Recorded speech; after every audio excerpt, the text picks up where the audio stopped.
వీధి వ్యాపారులకు ఏపీ ప్రభుత్వం మంచి అవకాశం కల్పిస్తోంది. వీళ్ళు తమ వ్యాపారం కోసం అధిక వడ్డీకి అప్పులు తెచ్చుకోవాల్సిన అవసరం లేకుండా ప్రభుత్వం కీలక కార్యక్రమానికి శ్రీకారం చుట్టింది. ఇప్పటికే వీటి కోసం ప్రభుత్వం అనేక కార్యక్రమాలు అమలు చేస్తుండగా ఇప్పుడు వారికి మరింత చేయూతను అందించేందుకు కీలక నిర్ణయం తీసుకుంది. ఇప్పటికే వీరి కోసం ప్రభుత్వం అనేక పథకాలు అమలు చేస్తుండగా ఇప్పుడు వారికి మరింత చేయూత అందించేందుకు కీలక నిర్ణయం తీసుకుంది.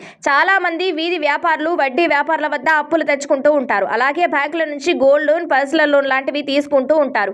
ఇప్పుడు అలాంటి అవసరం లేకుండా వీధి వ్యాపారులు డబ్బుల కోసం ఇబ్బంది పడకుండా ప్రభుత్వం అండగా నిలవనుంది. ఇందుకోసం ఎక్కడ చేపట్టిన కొత్త కార్యక్రమం నాంది పలికింది. క్రెడిట్ కార్డు ఉద్యోగం వ్యాపారం చేసే వారికి అందిస్తూ ఉంటారు. కానీ వీధి వ్యాపారులకు కూడా క్రెడిట్ కార్డు అందించేందుకు ఏపీ ప్రభుత్వం సిద్ధమైంది. 30,000 పరిమితితో కూడా కార్డును వారికి బ్యాంకుల ద్వారా ఇవ్వనుంది. తొలుత ఈ పథకాన్ని పైలట్ ప్రాజెక్ట్ గా తిరుపతి జిల్లాలో అమలు చేస్తున్నారు. జిల్లాలో అర్హులైన 7,000 మంది రైతులకు క్రెడిట్ కార్డులు పంపిణీ చేయనున్నారు. ఈ కార్డు 5 ఏళ్ల వరకు చెల్లుబాటు అవుతుంది. దీనివల్ల వీధి వ్యాపారులు 20 నుంచి 50 రోజుల పాటు వడ్డీ లేకుండా డబ్బులు వాడుకోవచ్చు. వ్యాపారులకు అత్యవసరమైన సమయంలో ఇవి చాలా ఉపయోగపడతాయి. వీధి వ్యాపారుల కోసం పీఎం స్వానిధి పథకాన్ని రాష్ట్ర ప్రభుత్వం అమలు చేస్తుంది. ఎటువంటి పూచీకత్తు లేకుండా ఈ లోన్ అందిస్తున్నారు. 3 విడతలుగా ఈ రుణాలు అందిస్తున్నారు. తొలుత 10,000 మంజూరు చేస్తారు. తిరిగి చెల్లించిన వారికి రెండో విడతలో 20,000 అందిస్తారు. ఇది సక్రమంగా చెల్లించిన వారికి మూడో విడతలో ఏకంగా 50,000 వరకు రుణం అందిస్తున్నారు. తీసుకున్న రుణాలు సకాలంలో చెల్లిస్తే 7% వడ్డీ మాత్రమే వసూలు చేస్తున్నారు. దీంతో పాటు రుణం చెల్లించిన వారికి క్రెడిట్ కార్డులు అందిస్తున్నారు.